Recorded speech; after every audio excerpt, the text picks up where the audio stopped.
Hong Kong has logged 3 more imported cases of mosquito-borne chikungunya fever. Authorities say all 20 cases of landslides reported yesterday are small-scale ones, but drivers are reminded to stay alert even after the rain stops.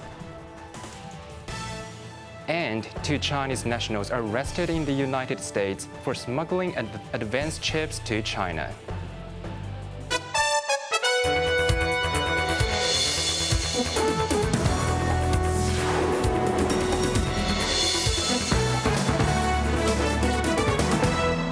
Good evening, you're watching Cable News. I'm Quentin Yang. The Center for Health Protection has confirmed 3 new imported chikungunya fever cases, with patients having recently traveled to Foshan and Bangladesh. The case involved a 79-year-old woman, a 55-year-old man, and a 10-year-old boy. The female patient, who lives in Lei Tong Estate, traveled to Guangdong's Foshan city in July to visit relatives before developing fever and joint pain on August 4th. She sought medical help at Queen Mary Hospital yesterday and is currently receiving treatment. Meanwhile, the other 2 patients, a father and son, live in Mount Haven in Tsingyi. They had traveled to Bangladesh on July 12th. On July 27th, the father began to feel ill, suffering from fever and joint pain, followed by his son showing the same symptoms. Upon landing back in the city on August 3rd, both sought medical help at the Tsingyi Chung Hong General Outpatient Clinic and Hong Kong Adventist Hospital before being transferred to Princess Margaret Hospital for further treatment. All patients are now in stable condition. The Food and Environmental Hygiene Department has conducted mosquito control operations at the residences of the patients. The 11-hour-long rainstorm yesterday triggered 20 landslides across Hong Kong, though authorities classify them as minor incidents. Drivers are urged to remain cautious due to slippery roads and potential potholes even after the rain has stopped. Cheryl Yun reports. A record-breaking black rainstorm warning yesterday brought the highest daily rainfall recorded for August in over a century. Taking to the airwaves, head of Geotechnical Engineering Office Raymond Cheung said they received 20 reports of landslides citywide, but none were severe, considering the affected areas and facilities. Most cases occurred in remote or low-traffic areas, so the impact was significantly less than in previous events, Cheung said. However, he warned of lingering risks as rainwater takes time to permeate soil, posing threats even after rainfall ceases. Meanwhile, a landslide has led to the closure of Brights Pool Road near Chow Pui for urgent repairs. Residents from the village of Wu Kao Tang had to be rerouted to and from their homes and city center, as the village head noted that this had led to great inconvenience for them, especially the elderly. Highways Department Chief Engineer Lam Kai-man explained that a slope supporting one side of the road collapsed and the foundation of the remaining carriageway is unstable. The department aims to reopen one lane by Friday after ensuring safety for motorists, with hopes of fully restoring traffic by next week if the weather permits. Amid Hong Kong's recent cycle of varying rainstorm warnings, Lam urged drivers to exercise caution due to slippery roads and potential potholes. Cheryl Yun, Cable News. Villagers in Khao Wah Can Old Village in Lai Chi Kau are scrambling to clean up sludge and take stock of losses after flooding washed away their home and all their possessions yesterday. Meanwhile, Home Affairs Department staff and care teams arrived at the village to assist victims in applying for emergency relief funds. Evelyn Bai reports. Khao Wah King O Village, one of Hong Kong's squatter villages, was left in chaos after torrential floods smashed homes, destroying furniture, appliances, and personal belongings. This resident said the floodwater burst in with mud, soaking her mattress, so she had to throw it away. Workers used a pressure washer to clear stubborn mud at the entrance of the village. Staff from the Home Affairs Department, care team members, and district councillors assessed damage and helped residents apply for emergency relief funds, roughly around $3,000 per household. This villager called a sum far from enough to replace her lost fridge and washing machine, totaling around $8,000. 一般嚟講，佢哋都即係需要。 Kwai Tsing District Councillor Chu Lai Ling noted that many here are low-income squatter residents. Beyond helping them apply for funds, some may need long-term assistance to apply for public housing or the Comprehensive Social Security Assistance Scheme. At least 20 households suffered severe damage, prompting calls for urgent aid from charities to help the village recover. Evelyn Bai, Cable News. Despite a record of 4 black rainstorm warnings being issued in 8 days, the government had not once declared extreme conditions in Hong Kong in the past week. Voices from labor groups urged authorities to clarify what constitutes extreme and to consider the real-time struggle of citizens during adverse weather. Cheryl Yuen reports. The government has introduced an extreme conditions mechanism for cases of adverse weather since 2018. Once declared, it triggers specific work arrangements under a code of practice designated by the Labour Department. However, despite a prolonged 11-hour black rainstorm warning yesterday, which was the second longest in history, with a record 358.8 millimeters of rainfall, the government still did not call it extreme. Lawmaker Lam Chen Sing, also chairman of the Federation of Hong Kong and Kowloon Labour Unions, urged the government to clarify the criteria for declaring extreme conditions, such as factoring in transportation disruptions, fallen trees or landslides.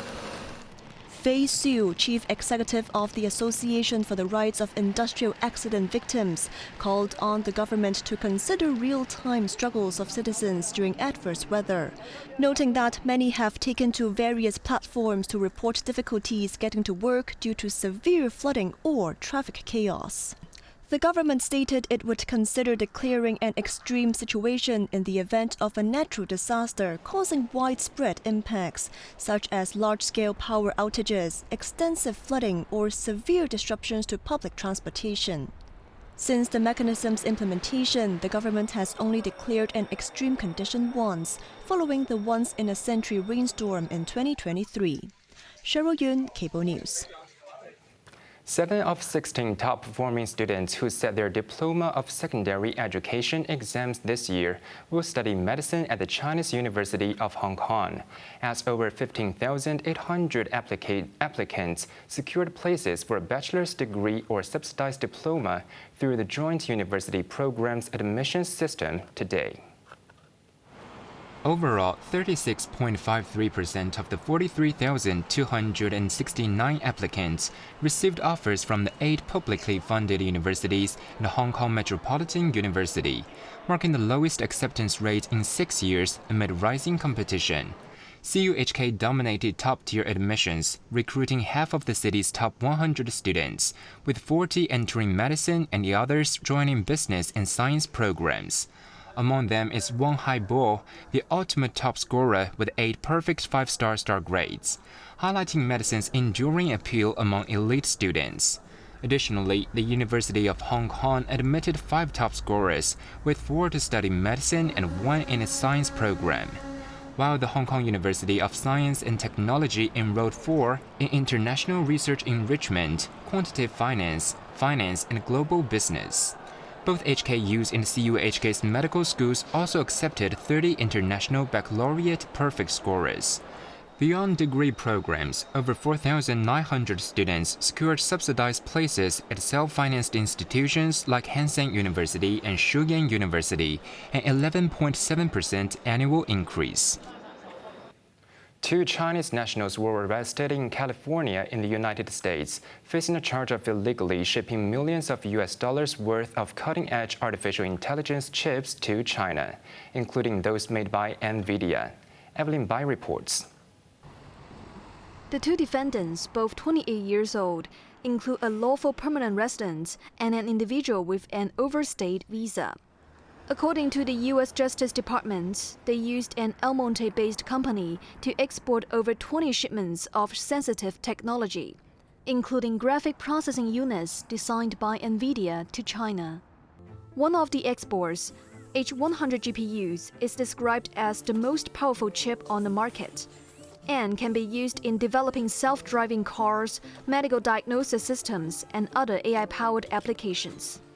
Brokers indicate the company purchased more than 200 H100 chips from Supermicrocomputer, with one shipment alone valued at $28 million.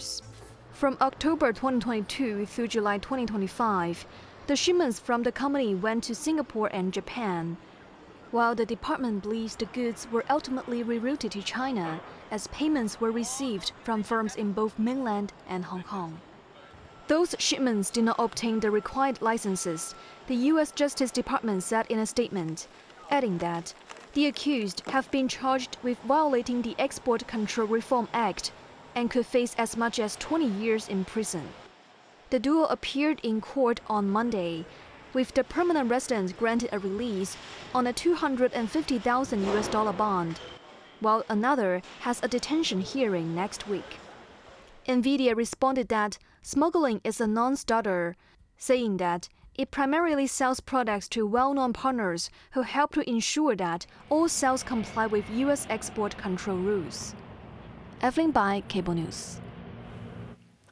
An intense rescue operation is underway in northern India after a catastrophic flash flood ripped through a local village yesterday and left over 100 missing, many feared buried under mud. At least 4 people are confirmed dead, and authorities worry the death toll may rise further.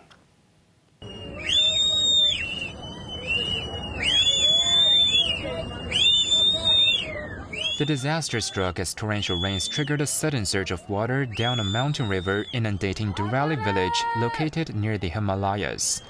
Witnesses reported devastating floodwaters hitting during a local festival as villagers gathered at a temple. The deluge swept away or collapsed more than a dozen houses, causing severe damage and sending residents fleeing for safety. Among the missing, 8 were soldiers from a nearby army camp. Local authorities have mobilized the army, police, sniffer dogs, and drones in a massive search and rescue operation. At least 60 people have been rescued so far and moved to safer locations, according to officials. However, overnight efforts have been severely hampered by remote location and extensive damage to key access roads.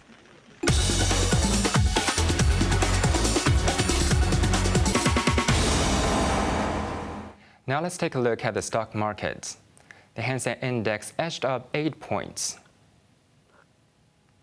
Top active stocks of the day. Tencent was up $9.50. Tracker Fund was up 6 cents.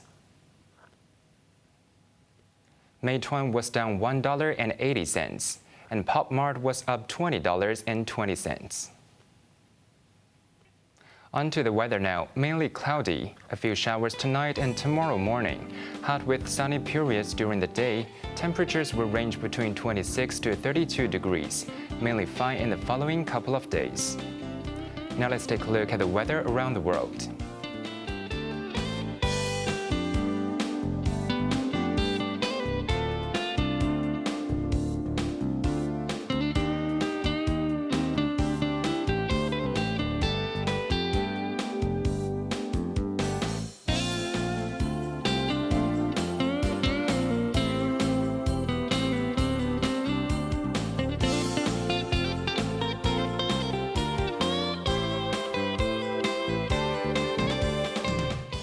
And that's our news tonight. I'm Quentin Yang. Thank you for watching. Good night.